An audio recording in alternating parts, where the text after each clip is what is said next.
So welcome everyone. My name's Gordon Young. I'm from Beyondnlp. And you can see some of my team behind me, waving, waving inanely. Hello. Yeah. So we're looking to give you about half an hour, 40 minutes, a little bite-sized introduction to NLP. Let me explain a bias that I have. I believe every single person on the planet should know NLP. Taught well, it is something that will make all the difference in people's lives, whether it's personal, professional, application. There isn't an area of life you can't use it because it really is working with the software. It's working with the whole source of all your success and all your happiness, which is your own internal processes. So it's about really learning about you. You know, and in essence, it was modeled on the very best. So this first page we've got here really kind of speaks to what I think NLP can promise. Again, if it's taught well. You know, what if the skills, beliefs, and mindsets of the world's best were accessible to you? That's what NLP training is. It's a distilled version of the best strategies, processes, belief structures that the very best in almost any area of life have. And there's a lot of overlap, as you can probably imagine. You know, someone who's very good as a parent and someone who's very good as a CEO or someone who's very good as a project manager, a lot of the skill sets aren't too dissimilar. There's some real areas of crossover there. You know, what if you could reach your potential in a matter of days rather than years? In my experience, some of these students have said to me, there was a pre-NLP me and there was a post-NLP me. And the post-NLP me is someone I really like. So who could you be if you did this? So the first thing I need to explain is what we do at Beyondnlp is we teach NLP. And the starting point is always the NLP Practitioner Training. We run it in Sydney, we run it in Melbourne. There's a Master Practitioner level. You'll see that's kind of the same sort of labeling as most people have. Then we run something called a strategic coaching model and a facilitator's training, and then more applications of NLP. That's kind of what we do. And I'm assuming if you're on this webinar, then this is something that you're looking to pursue because you could read books or you can go to a course on Udemy or something like that, but it's kind of like trying to learn rock climbing from a book. NLP has to be experienced. You know, in fact, we don't run trainings, we run an experience. And ultimately, as I said, I think everyone should do it at some point in their life. So why would you even be bothered listening to me? That's a reasonable question. Most of you don't know me. So what's my background in this? Well, you can see there on the slide my background. I've been in this field since about 2003 full time. But here's what most people don't know. And that is that I did not come into this field to become a trainer. That was not my first thought. My first thought was I had to stop having the panic attacks. I had to stop feeling like my life was limited and I had no choices. I had built a business that ended up being a burden to me. I almost started to have phobic responses at opening the office in the morning.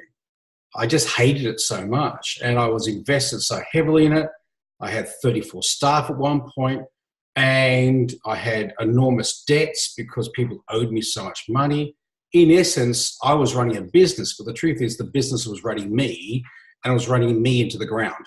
So, you know, outwardly, I was a successful, you know, small to medium business owner. Inwardly, I was literally collapsing. My father died of a heart attack around about the time I was introduced to NLP. And the doctor said, you'll be next. You've got 2 years to live unless you change what you're doing. And I was in my mid-30s. So I think probably because my father passed away so suddenly, I realized I had to do something. I couldn't ignore it anymore. And now here I am. But that was not the reason why I started. I came from my own personal reasons first.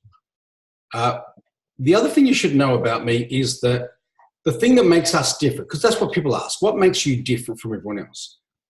I learned all the NLP I could here. A lot of the people you're probably also looking at I did trainings with them, or when I was the president of the association of the Australian Board of NLP, I was asked to go around to all the different schools and I observed them because they're all sort of vying for the idea of, this should be the standard. And so I'm very much across a lot of the models. But what I realized was there was something missing. And I went across to the Milton Erickson Foundation in Phoenix, Arizona. The Milton Erickson Foundation is the birthplace of NLP. It is where Milton Erickson and all his students originated, and NLP basically was born out of modeling this guy, Milton Erickson, who was a psychiatrist, who was able to achieve enormous shifts in people very, very quickly. And that sparked the whole NLP piece. There were others as well that they modeled, but Erickson seems like it was almost the main one. And I trained directly with the source point, if you will, of NLP. And what I was able to do was backfill. There's a lot of things that had not been covered, a lot of things that had been almost missed out or oversimplified in the NLP that I'd learned. And I was able to fill in those gaps, which made a lot of it much more useful and workable. So I can't help but include all that stuff in the stuff I teach and train. And so my training is quite different from other people, at least in this country. Since then, I've also been a faculty member on some of the conferences. So I've actually given talks. So ironically, if you said this to me 15 years ago, and this speaks to the future is not that predictable, but can be much better than we can imagine. If you said to me 15 years ago, American psychologists would get ongoing professional development points by listening to my webinars, I would have said you were crazy. But now that has been true for years now. So the other thing you might also want to look at there is that I was included in the 100 Leaders program. And that means there was a massive leadership study. And in this field, I was the one they chose as what they deemed to be the lead in the field. So the other thing is that, to give you the credentials, to help you understand the value. We've been doing it for 15 years now, 14 plus. We've trained over 4,000 people as graduates. We've had over 3,000 coaching clients, and we've actually created over 300 coaches and trainers. So people who were not in that career before now are. We've also run corporate trainings, and we're kind of like a boutique organization for that. And we are part of the Institute of Applied Psychology. We are government accredited. So that means that's a pretty rare thing in NLP. And why is that important, you might wonder? We are held to a different standard of advertising and promotion. We can't say a lot of things that a non-government organization can. So you probably have already noticed, if you are quite discerning, you probably would have noticed that there's a lot of, shall we say, creative marketing in the field. Well, we can't do that. We are held to a different standard. So we can only say exactly what you can get. So what is neuro-linguistic programming? Some of you will know, you've been around it for a while, some not. Neuro stands for your nervous system. So that's the source point of all the information that comes in, all the way you interpret the world.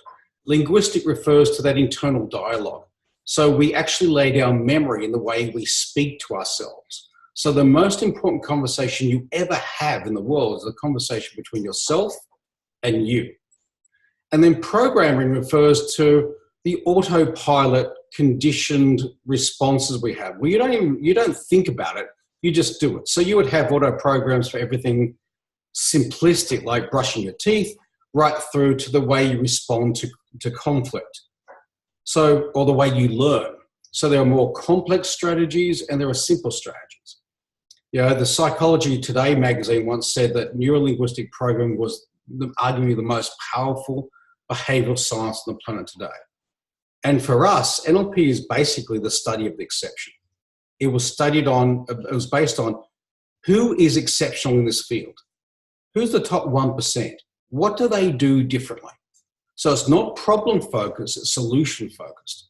And that didn't matter whether it was someone who was a great therapist or someone who's a great parent. It was everything from personal right through to professional. Over the years, it's evolved constantly. So many of you will be across the fact that NLP has touched the lives of many of the well-known people. A lot of people talk about Obama being virtually a practitioner of NLP. Certainly Richard Branson is very across it. The NLP is used in the Virgin Group. Tony Robbins is actually NLP trained. He trained with Richard Bandler. Series like Lie to Me, where we teach all those micro expressions in the master's program. And The Mentalist is actually based on a British entertainer called Darren Brown, who we explore a fair bit in what he does in some of the courses as well. So one thing I'd say before we even start, NLP is really for those who are aspirational. If your greatest aspiration is to make it to the pub on Friday night or to the TAB on Saturday afternoon, NLP is not for you. If you don't want more out of life, if you don't recognize that you're capable of more and you just don't quite know how to get there, if that's not what you're looking for, then there's no point in being here. There's absolutely no point whatsoever. I'd also say that maybe your aspiration is just you don't want to have such a busy mind, or you just don't want to be so self-critical, or you just don't want to mess your kids up. I still call that aspiration. Right? Aspiration isn't just, I want $2 million in the bank. We're not even talking about that. We're talking about I want to be more than I am right now. And from an NLP perspective, it's born out of the human potential movement. Every one of us is more than we think we are. Right now, everyone who's here is good at something that has not yet been invented. Everything you've done in the past, there was a time you couldn't do it.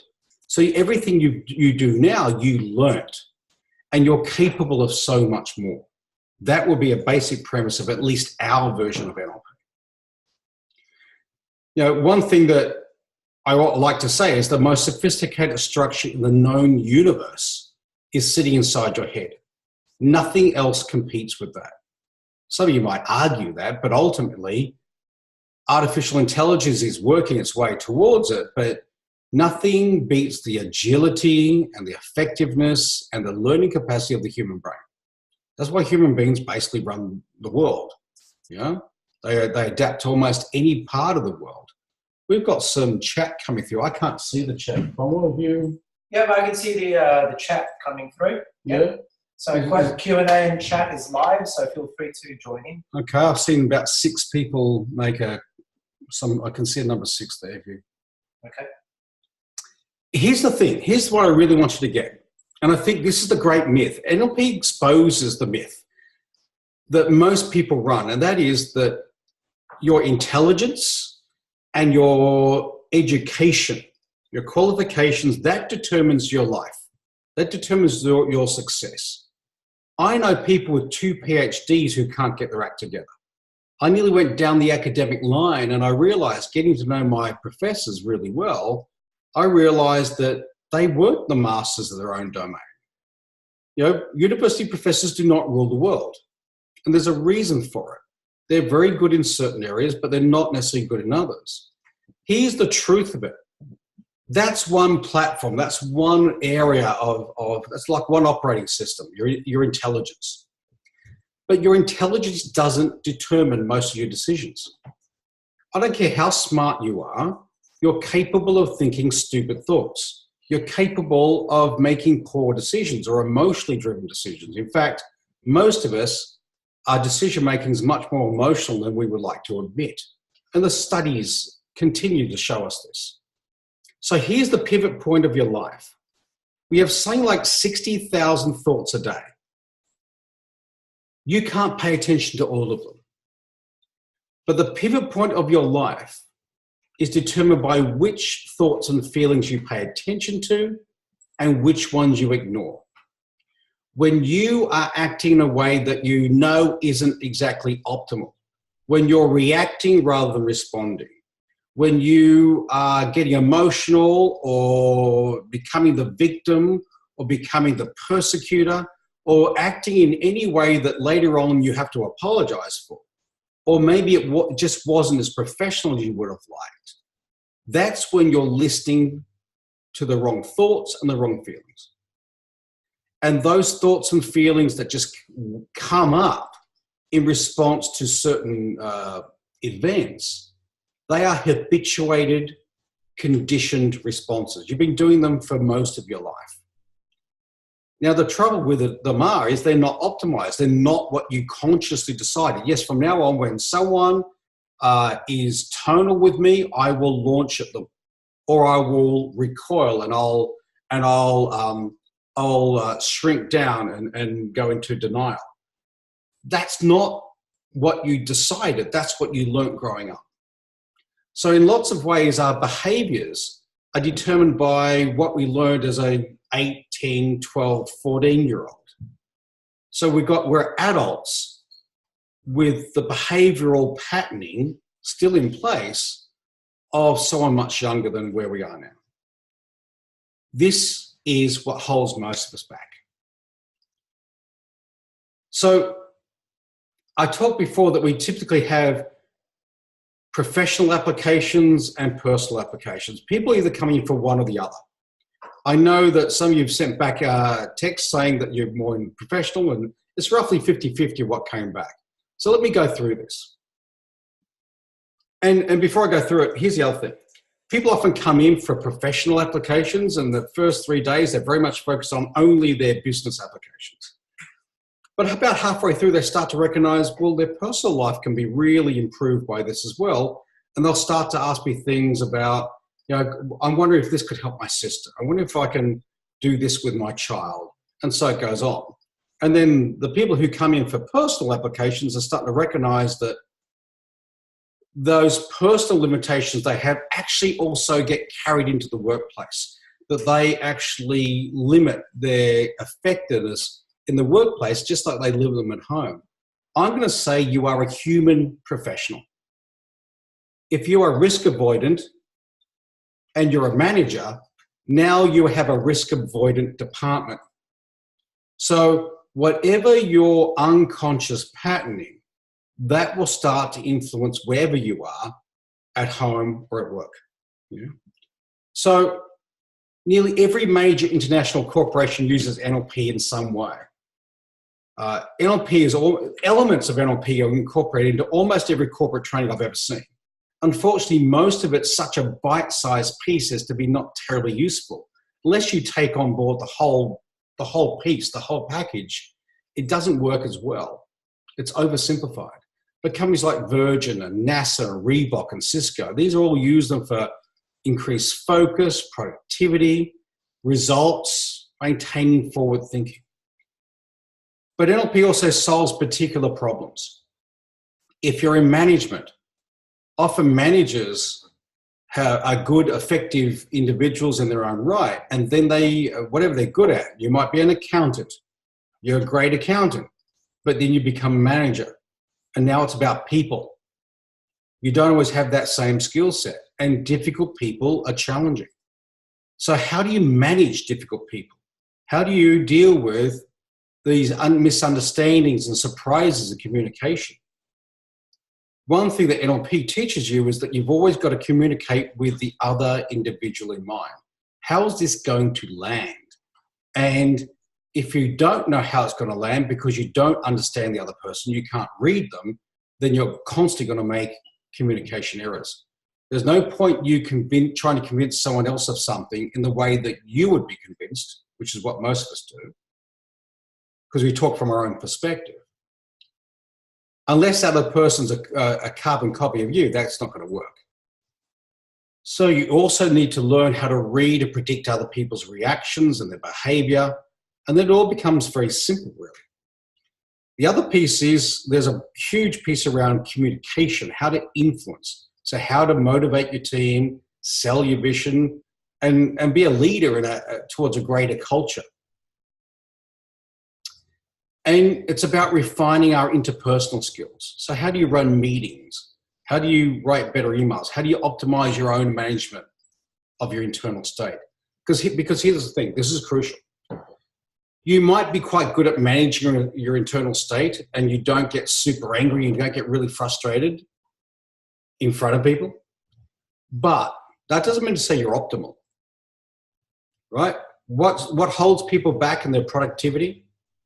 Overwhelm, stress, frustration, a sense it's not fair. Ultimately, if people don't approach life with what's my best, most useful response to this? That is the ideal. No matter what happens, how do I choose the best response to this? That's what NLP teaches you. And from a marketing perspective, it really helps you recognize how to reach your customers and how to speak to them. Because I know marketing should always say this, but there's a finer distinction, and there's even a demographics layout in NLP. The Cromwell behind us, we taught him this. He's only been with us 5 weeks. We taught him this, and now he's using it across the board because for him, it's a massive advancement from where he was.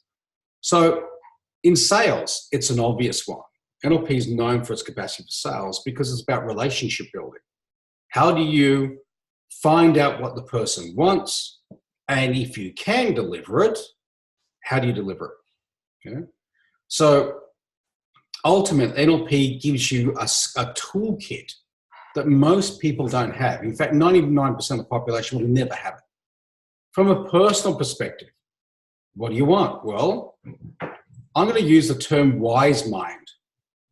What this does is, I think NLP integrates your unconscious processes with your conscious process. Now, what does that mean? What I'm saying is, a lot of time we consciously, logically know what we should do, what we shouldn't do, but most of us don't do very well at making that happen. Because we're conflicted. So there's typically almost like we have 2 minds. There's a logical brain that says, don't do that. We've agreed we're not going to do that. Another part goes, but I really feel like it. Or I don't feel like it, so I don't want to do it. When you can't get yourself moving because you don't feel like it, that's going to be procrastination. Yeah? So when you've got that conflict, NLP is about pulling the logical and the emotional together. What's conscious to you and what's not so conscious to you, so that you can start from a much more conscious and aware place. It's referred to in other models as wise mind. So you can negate stress. We can give you, in the NLP practitioner, we'll give you a 30-second stress diffuser. You can stop procrastination because that's something you do to yourself. Overwhelm. Overwhelm doesn't come from how much work you've got. It comes from your belief that it's more than you can handle. And things like sensitivity. If you're sensitive, and a percentage of you would be, I know you don't know how to not take something personally. So there's a formula and a pattern for everything. The other thing, people come for building confidence, particularly women, I have to say. They'll come in, and that's one thing they want. They want to feel more confident, have a stronger sense of self. NLP is a wonderful way of doing that, because for most of them, they are completely unrealistic about themselves. They are so much more than they give themselves credit for. And NLP gives you permission and teaches you how to start to speak to yourself more effectively. So that better self-talk. In fact, let's do a little exercise right now. So if you get angry with yourself, or if you get self-critical, or if you get frustrated, any negative voice you like, whatever it is, get it now. And notice where it's coming from. Is it behind the temples? Is it towards the back of the head? Is it to the side? Where is it? Now, make it louder. Make it stronger. Now, if you can make it stronger, here's the news. You control it. So if you control it, move it to one shoulder. Just hear it in one ear. Then move it to your elbow. Hear it from down there. Say the same things. Then down to the wrist. Now, if you're saying the same things there, the voice should be getting quieter and getting weaker. Then move to the little finger, the fingernail of your little finger. So it's as far away from you as it can be. Still say the same stuff. Now, if you're anything like 99% of the population, now that should be relatively weak. What I've just shown you is the very beginnings of a particular NLP technique we teach in the NLP Practitioner, the first level. But here's what I really want you to get out of that. You control it. You moved it 1, 2, 3, 4, 5 times. People go on 10-day Vipassanas to try and quieten the internal dialogue. People do all sorts of things to try and do that. I'm telling you, it's a 5-minute technique. The key, really, the big lesson is NLP teaches you're in control of much more than you think you are. And that if you're in control of much more, then you can spend a lot more time being effective, being calm, being in a happy place, rather than dealing with criticism and conflict and all the other stuff that people just get highly involved in. All the drama of life, which is just a complete waste of time. So having better self-talk isn't hard to do. Then, of course, what does that mean? That translates into better relationships. You're not focusing on the wrong things. You know, one thing that NLP teaches you is also, we see a lot of women come through the course and they've not necessarily found the partner they're looking for. One thing they'll soon discover is their criteria isn't very effective. Their search criteria. Who they're searching for is not who they actually want, because these criteria are unconscious to them. Let me give you a clue. If you've had trouble in relationships, by far your most common criteria is how he makes you feel. That speaks nothing about him. It speaks everything about you. And as I work with people, I have an Elizabeth Street office. I see it come through my door consistently. There are ways of changing this. Just because this is an unconscious pattern does not mean it's set in stone. Everything's malleable, and that's what NLP teaches you. Everything's malleable. If you don't have good boundaries, if you don't know how to say no to people, then that's not about you not loving yourself enough. That's because you don't have a tolerance for conflict. It's because you don't know how to assess yourself effectively. NLP teaches you how to not do that anymore, how to set up effective boundaries that are fair and reasonable, because that's the other reason why you won't set a boundary, because you're not sure it's fair or not. When it comes to parenting, I think there's no more important job. I have a 5-year-old. In this new era of cyber, unfortunately, Australia has the highest teen suicide rate in the world. One could easily argue it's because these kids do not know how to manage this. They don't want to die. They just don't want to be in the pain of it.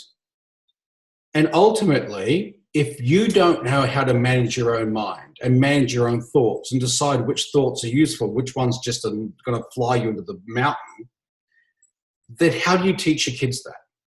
You can't, because you can't give what you don't have.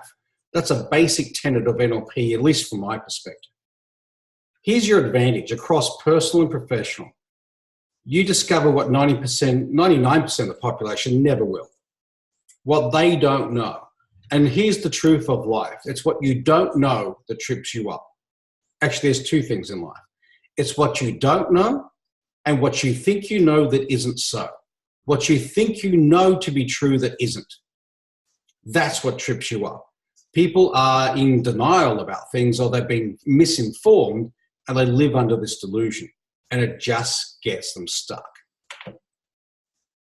So here's my premise. If you don't learn to run your mind, it will run you. And what I mean by that is all your conditioning. Everything you've ever learned growing up, unless that was optimal, you're going to have gaps.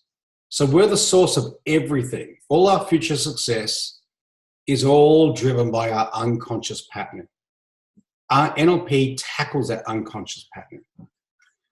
We set this out to your wheel of life. I don't know if you're open or not, but if you didn't, feel free to fill it out later. It's for you. It's for you to make your own assessment of how you're tracking in the world right now. Are you where you wanted to be? Are you as you wanted to be, or what you expected 10 years ago? Are you where you thought you were going to be now? For a lot of people, they're not. They got caught up in the treadmill. I did too. That's where I was. I was in a treadmill, just working every day, didn't know how to get off, and I met an NLP guy from overseas, actually, and he kind of introduced me to a whole new world. The irony is I really thought all personal development was just crap. I really had a completely different view back then. And of course, now I'm in the field. But I had to change something. And I was forced to do it. And I don't know where you're at, but you don't want to wait to be forced to do it. So this is something that you can fill out and make your own assessment of where you sit. The instructions are directly under the wheel. Yeah. So if you're not where you want to be, what's stopping you? That's the question you've got to ask. What's in my way? For most people, it's themselves, right? You're in an economy that works for most. You've got access to expertise. You've got a free and open market. This is not Kabul. This is not Tehran. There's a lot we can do here. So if you're not where you want to be, why not? That's the question. I was going to show you a video, and I think we'll just have to send you the link because we haven't got time for it. But you can be highly intelligent and still be a pessimist. There's two competing forces, optimism, pessimism. You can do a bit of both. We all do in some degree. But if you lean towards pessimism, and some of you would say, I don't lean towards pessimism, I'm just a realist. That's called pessimism. So pessimism, you see the future or you see a situation and you imagine things going pear-shaped. If you run any levels of anxiety, then you're in the pessimistic side of the equation because it's driven by anxiety. If you're an optimist, you've got to look at the situation and see potential and opportunity. The most effective people on the planet are always optimists, always. It doesn't mean to say they're more realistic. They just are more likely to live longer, be more affluent, be healthier, recover better from injury. Optimists aren't catastrophizing consistently. They're not wasting that time. They're looking at what they can do rather than what they can't. And NLP is something, in essence, good NLP training, taught well, should be able to turn you around from saying, oh, no, I can't. And some of you right now are already going, I can't. And you were saying, I can't before anyone even asked you anything. It's a default. You're always limiting yourself. I know it well. That's where I've spent most of my life. It was my norm. And of course, why would I challenge it? Everyone I knew was the same. My parents were the same. Everyone I knew was the same. It gets reinforced because you hang around other people who are pessimists. You know, you can't hang around optimists. They're delusional, according to you. And they will find you frustrating. So we surround ourselves with like-minded people, and then we get this idea that we're somehow right. Well, if you are still a pessimist 50 years from now, there'll be a whole lot of life you won't ever get access to. It's just the way it is, because you won't take risk. You won't explore. You know, half the time the risk you're talking about isn't even remotely viable. The likelihood of that happening is, slim to none, but you'll catastrophize it sufficiently that you'll avoid. So we'll send you that video on email tomorrow, where I've actually demonstrating from a live class how this works. It's really important. Please watch it, because for a lot of you, it will be an aha moment that you realize the pattern of your thinking and why you've been getting the results that you've been getting. So why train with us? Well, we're tried, tested, we're proven. We've been around 15 plus years. Here's my question to you though. Do you believe what we believe? Because we're not right for everyone, right? We're right for certain people. If you want to sell people crap that they don't want, that's not our type of NLP. Okay? What we're up after is a deeper understanding, and we believe that to be more valuable than any kind of short-term, chest-pumping, feel-good NLP. A lot of NLP has kind of almost become motivational. There's nothing wrong with motivational, but it doesn't give you long-standing results. I want you to be able to use what I teach you like the next day, but also next week, next month, next year, next decade. I want you to internalize it to the point where it's not just motivation, it's not just a cursory thing. You want to make sure that you incorporate it into your life. You've got to get it here. Getting it here is not enough. You've got to get it here, deep at your core. It's also skills and approaches for life. So it's a toolkit for life. What we want is cognitive agility, the ability to change the way we're thinking and adapt to circumstances. The more rigid we are, the more we won't be effective in a changing world. You know, there are masters and then there's everyone else. You know, Cromwell, who's behind us, is an Aikido master. How do you become an Aikido master? He went to Japan and he learnt from a master. That's different from going down to the local police boys club and learning from a local. I kind of parallel the same thing. I went and learnt from the very best. My education cost me in excess of $100,000. But I was of the view that if I was going to get into this, I either need to be really, really good or I need to be the very best I can be. Really, really, that's it. And so I was willing to spend. And a lot of the training that you're going to get when you come with me is pulling from all the best trainings I was able to gather from around the world. And it's a synthesis of this, plus whatever I brought to the table itself.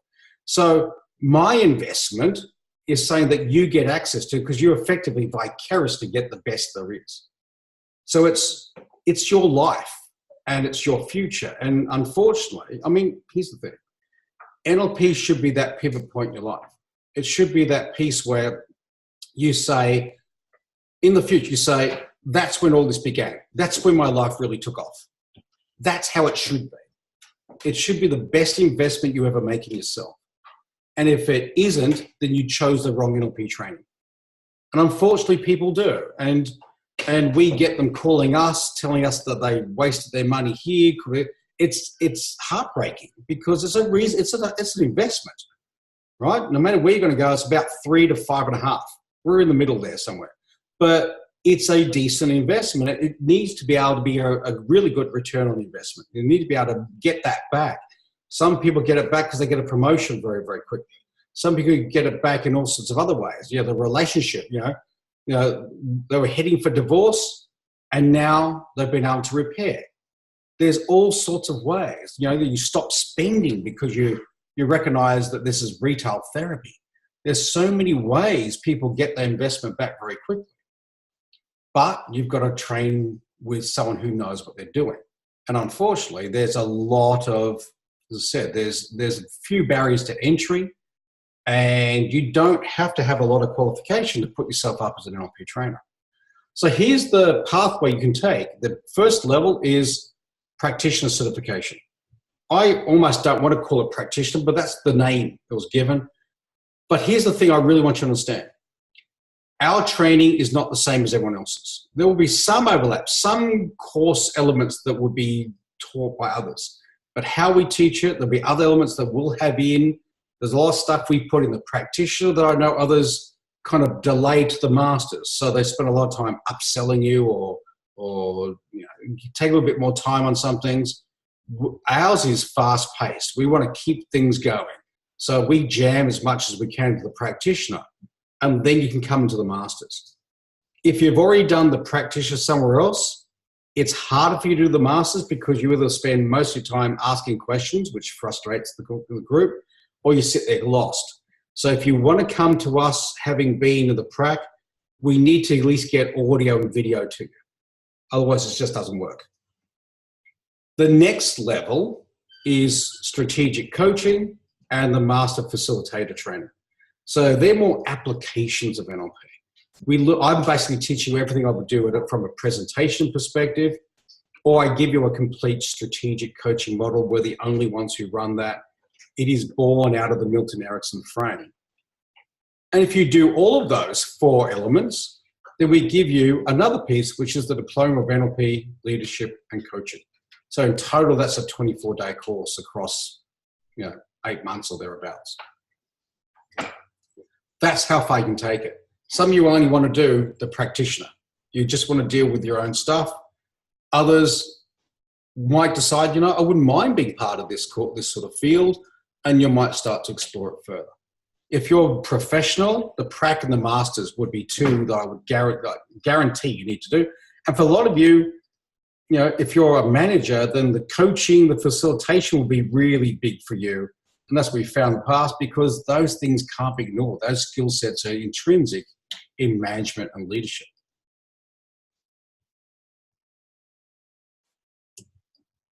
So, success stories. Who are the types of people? People who are discerning when it comes to training. People like MBA professors have talked about this changing the way they view training communication. Oprah guests have endorsed us. Television presenters, business analysts have endorsed us. World champion marathon swimmers have endorsed us. Our exit polls say that 93% of people actually consider us excellent value for money. We also give you, something that no one else does, all of the courses on audio and video. You can watch the whole course again. We separate things out so you can watch all the demonstrations, one after the other, but you can watch the whole course again. We give you 3 certificates: NLP Practitioner Certification, a Practitioner of Time-Based Approaches, and an EQ Certificate of Emotional Intelligence. So there's over about $2,000 worth of extra bonuses there. But here's the thing. Here's why we do it. We pack so much into the practitioner, there is no physical way you can take on board everything we give you. You've got to be able to listen back to it, to review. That's where you reinforce, right? Repetition is the mother of skill. So it gives you that other option of being out. Even if you miss something during the course, or you miss a part of the day or something, you've got the video to follow up. People, is that a question there, Con? Got something flashing at me. Okay, just double checking it. I can't see it here. Does it show anything there? I can't see it here, no. Can you ask them to put it in the chat, please? That's a question. Can you please put it in the chat? I'm seeing a flash on the chat there, Cromwell. Okay. The other thing you're getting is a certificate, not from Beyondnlp, because I'm not sure that would be terribly prestigious. You get a certificate from the Institute of Applied Psychology. So your CV will thank you. It is a government-accredited training organisation. It's fundamentally, we are faculty, which we're recently putting up in a new way, is the best in the country as far as I can tell. We have expertise across counselling, NLP, coaching, and hypnosis. And in addition, neuroscience. So we have a wonderful team here, and you can get a diploma of NLP and leadership, and you can have variables on that based on what you would like and what you need. So coming back to opportunities, in fact, there's something in Q&A there, Crom. Again, I can't see that. The next opportunity for you to do a practitioner, and you've got to do face-to-face. People ask me, can you get a book? Well, again, sometimes people actually suffer because they go and read more, because it's a very much an academic and intellectual process. You need to get an experience. NLP has to be experienced. I tried reading books before I trained, and it made no sense. But once you've trained, you can go back and you can bone up with the book, but ultimately you must experience it. We do 4-day blocks, Friday to Monday. We start at 1 in the afternoon. We teach at Sydney University, and in Melbourne, we're teaching at the Abbotsford Cultural Centre. And you can leave work at lunchtime and shoot on down, and we're going to load up. And in between those blocks, you get a chance to go and play with it, test it, find out what works, come back and make assessments and make adjustments. The one in Melbourne starts in September and we finish in October. We do an intensive in January for those of you where January is a quiet time, we just load up one big piece. The Masters follows that. So if you did the August one, the September one, you could then go and do the Masters, and the strategic and facilitation training is at the end of the year. They're the options. So as I said before, if you've been looking around, you'd know the prices are anywhere between 3 and 5.5. 3 is, a tick under 3 would be the cheapest. I don't know if I need to tell you that the cheapest isn't necessarily the best. We've actually have a cheaper option, but it's been where we don't do the video and the audio, but it's already sold out. It's gone. So the full investment is 4,480. That's the full price. There are limited seats right now, though, with $1,000 off. 3,480. You get, the moment you enroll, you get the pre-course videos and audio. So you can start now. You don't have to wait for the course coming. You start now and you bone up. And then when the course comes, then you already cross a lot of material. And that closes on Friday, unless it's already booked out. Yeah. Yeah, we got a question from Anna Anderson. Yeah. Anna? Yeah. That's do we get the audio of the course we're actually going to attend, or a previously recorded one? It's a previously recorded one. And one of the benefits of that seems to be, it wasn't my intention when we did it, but then you're getting different versions because every course is different the way we do it. Our courses vary based on who's in the room, what questions are asked. That can take us in different directions. So you basically get 2 versions. And sometimes we do different things because of what's coming up. So it's a previous version.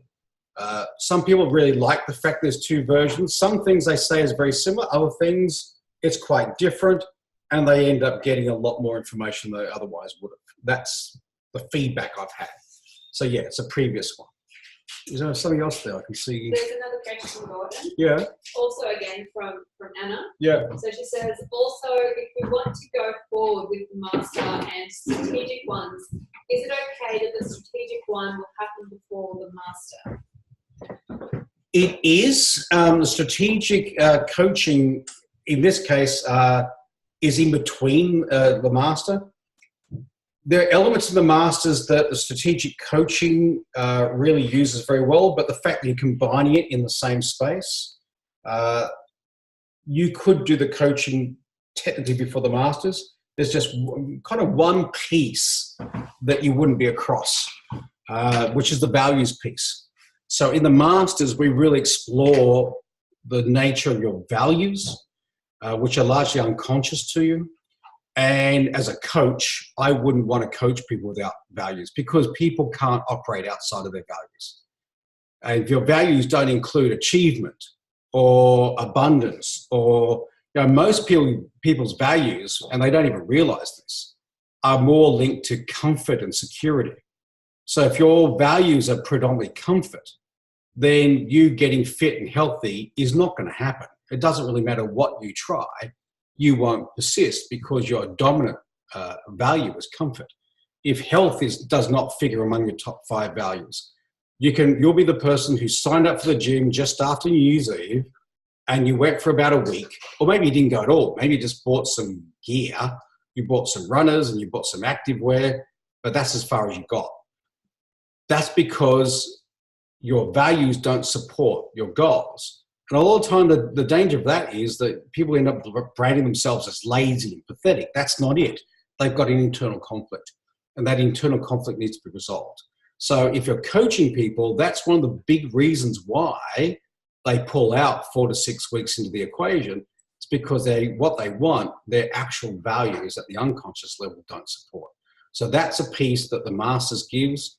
But you absolutely need the NLP practitioner because so much of the change work that we do in coaching, not all coaching does a lot of change work, but my experience is if I'm charging $3,000 for a coaching series, I have to be able to help you make little adjustments. If I can't, they're not going to stay with me. So if that's what you aspire to be, a coach, you need to be able to do the very basics of change work. Because I know if you've been looking at space, a lot of coaching says, well, if you need change work, you need to go and see a counselor. Well, that's not going to be able to practice for you. You're not going to have a great coaching practice if you can't stay with them and support them through, at the very least, the basics. I'm not talking about going to their deep, dark secrets and a terrible past. I'm not talking about. I'm talking about I can't get going. I'm stuck. You need to be able to get them unstuck, even over the phone. Quick little techniques that you've got from the NLP basics. Yeah. Anything else there? I have an anonymous question here. Yeah. Can you give me an example? How can I use NLP when talking to my kids? Sure. Well, there's a very simple one. One of the most common pieces of language you will hear is don't. A child hears don't and no more often than any other word in the first 5 years of their life. And it's well-intentioned. We want to stop them doing things that don't work for them. But don't and no are avoidance statements. They focus on avoidance. They focus on consequence. So when you say don't touch the key, you'll find a 2 or 3-year-old will almost immediately touch the key. Don't go here. Don't put your hand on that. Don't touch this. Don't run around the house with scissors. If you just imagine what I just said there, whenever you're talking, you create pictures in the other person's mind, in the listener's mind. What you want to do from an NLP perspective is create the picture of the behavior that you want. So notice the difference inside your head between these two statements. Don't run around the house with scissors. You would probably just imagine yourself running around the house with scissors. If I said always walk when you're carrying scissors, then you've got a completely different image. When the child has forgotten your instruction, it will be left with the image you've stamped in their brain. You are constantly tattooing images into the brains of your children. And the trouble with it is, if it's mostly negative, just because of the way we tend to language things, then you unfortunately lead them down the pathway of forgetting things. There's a massive difference between, please remember to pick this up on the way home, compared to don't forget. That comes down to even things when you get older. You know, how many times have you heard people say things like, I don't want another guy like that in my life? Well, there is no picture for don't. You process auditory in pictures. If I said to you, don't think of a blue tree, you have to think of a blue tree and pull back. Well, the trouble with that is, when I say I don't want that type of person in my life, the only reference point I now have given my own brain is that type of person. And I'm likely to make the same mistake again because that's familiar and that's my reference point. What I should be doing is saying, this is the type of person I want, and actually conjuring up the image of that. So it's more about what can you do? What would be positive and useful? And most of us don't talk about that. Most of us teach our children to focus on what they don't want. If you ask most people who lean towards pessimism, what do you want in your life? They'll say, well, I don't want this, I don't want that, and I don't want that. And this was me most of my life too. I know this very well. Whilst we keep talking about what we don't want, we never get what we do want. You know, if you don't, Seneca, the Roman philosopher, once said, and I really like this phrase, he said, if you don't know which port you're sailing to, then no wind is favorable. And I really think that's what NLP teaches you. The goal-setting technique we use in our version of NLP, we've got our own particular version of it, outstrips anything that most people do. The key for you to go through an NLP training and come out the other side is to become much more goal-oriented, to be much more aware of your language, to be much more aware that people talk in frames that don't serve them. Yeah? And also, one of the other things, let me give you something else, is to always look for the positive intention underneath someone's statement. That's not what we're taught to do. We listen to their anger. But what's under their anger is their hurt. What's the positive intention of Your child saying, but Dad, you're never home. You really annoy me. You're never home. What your child's saying is, I miss you. Can you spend more time with me?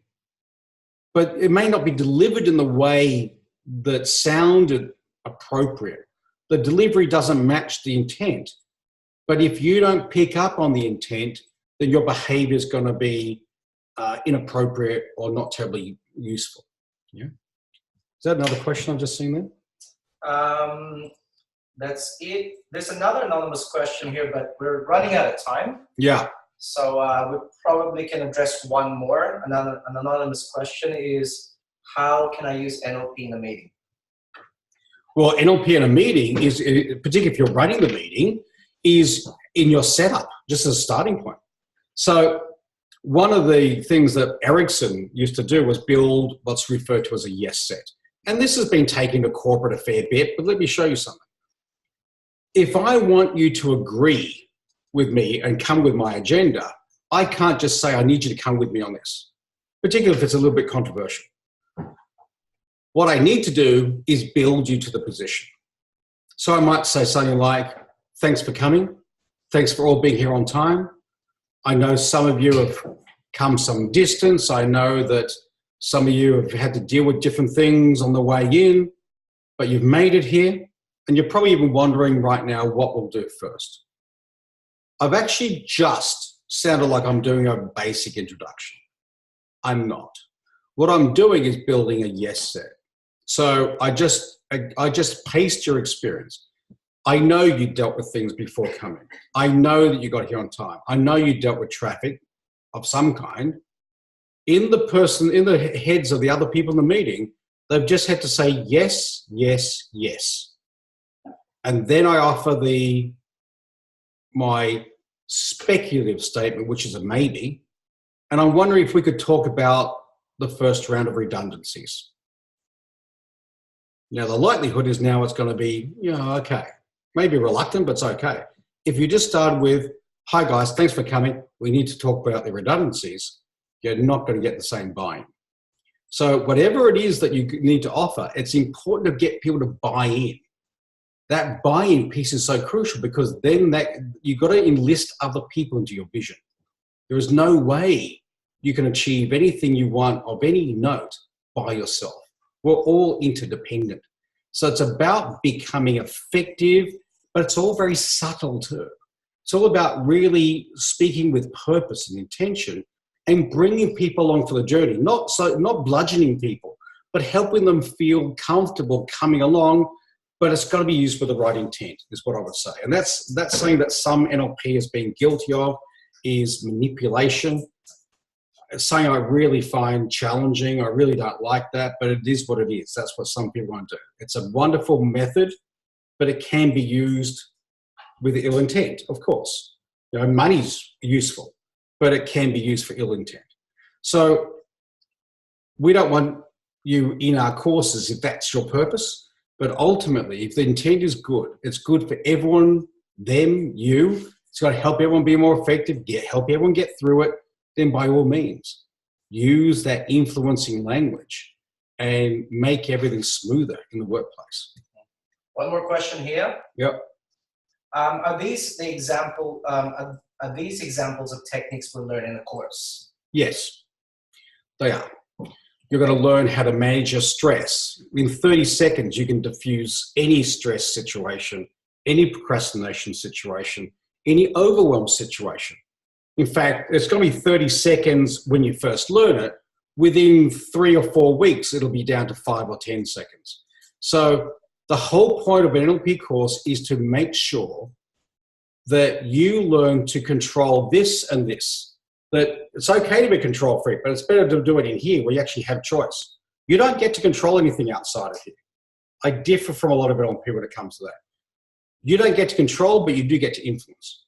But internally, you can't be who you want to be if you're conflicted. You can't be who you want to be if you're still plagued by internal conflict and negativity and anger and having reactions you don't particularly want to have. Even if you think you're justified, it's not useful. So it's all about you taking charge of your life and NLP shows you how. That's what I love about NLP. Everyone says you're responsible for your life. That's a common phrase. But it doesn't help me if you can't show me how. And that's what NLP did for me, and it's done for thousands of people that I've trained. It's been a massive change in my life. I think we should be teaching in schools, and that is one of our intentions. And ultimately, you know, as I said before, I think everyone should do this training. So, thank you all for your attention. We've gone a little bit over time, but a lot over time. So I'm hoping you got something useful out of it. If you want to know more, please speak to the staff here. If you want to come and visit on, you know, some course that we've got, you know, we're very happy for you to come and meet us here in the office. You can sit in on the course if you want. You know, come in before the course starts. Talk to anyone in the room. That's how confident we are. That's how much we know people are happy. You can come in and freely walk around the entire room and ask anyone in the room what their experience has been. I don't know that many people can offer you that. So we want this to be as transparent. We want you to be well informed. We want you to be certain as much as one can before you take a step. Right? So ultimately, we want you to have a great experience of NLP. Right? But the only way we can guarantee that is because you trained with us. You know? A year from now, 2 years from now, 5 years from now, what we want is that if this has been everything that we suggested, where will you be? What will you have achieved? We've seen so many people achieve well beyond anything they thought was possible. We'd love that for you too.